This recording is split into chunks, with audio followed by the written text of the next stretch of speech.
မင်္ဂလာပါ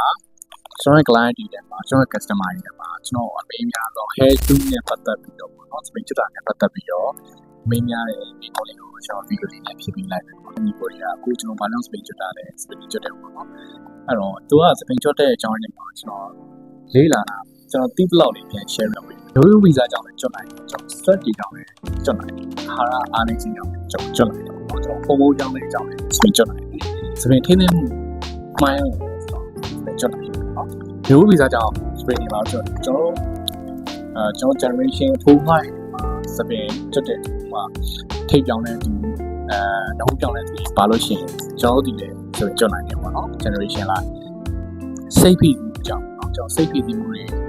ညားတဲ့စိတ်တဲ့ဒီကလာတော့စင်ရုံးတဲ့ခက်ခဲတဲ့ကလာတွေဆိုလို့ရှိရင်ပို့ပြီးတော့ stress တွေပို့များတယ်ပေါ့နော်အလုပ်ကပြီးတဲ့ stress တွေဒါဆိုတော့ပြီးတဲ့ stress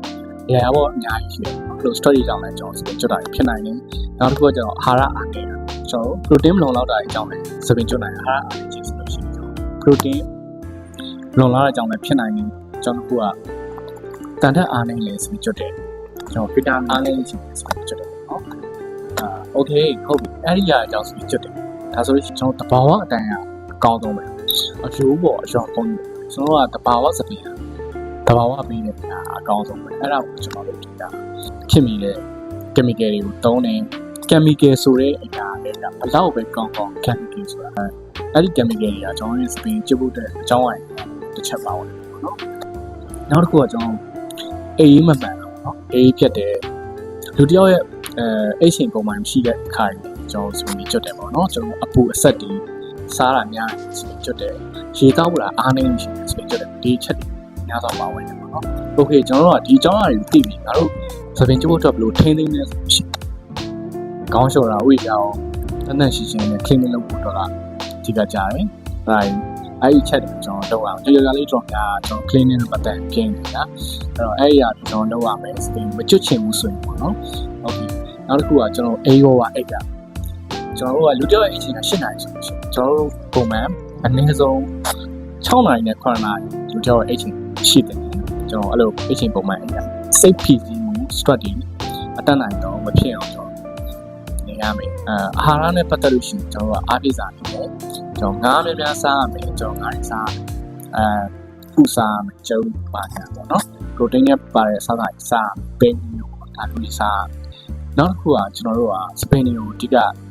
စီးတာပေါ့နော်တင်းနေအောင်စီးတာမျိုးတွေရှောင်ရဒါတွေကကျွန်တော်တို့ဆန်တွေဆန်သားတွေအပြစ်ပျက်စီးစေနိုင်တဲ့အကြောင်းအရာတစ်ချက်ပါဝင်ဖြစ်တယ်အဲ့တော့ကျွန်တော်တို့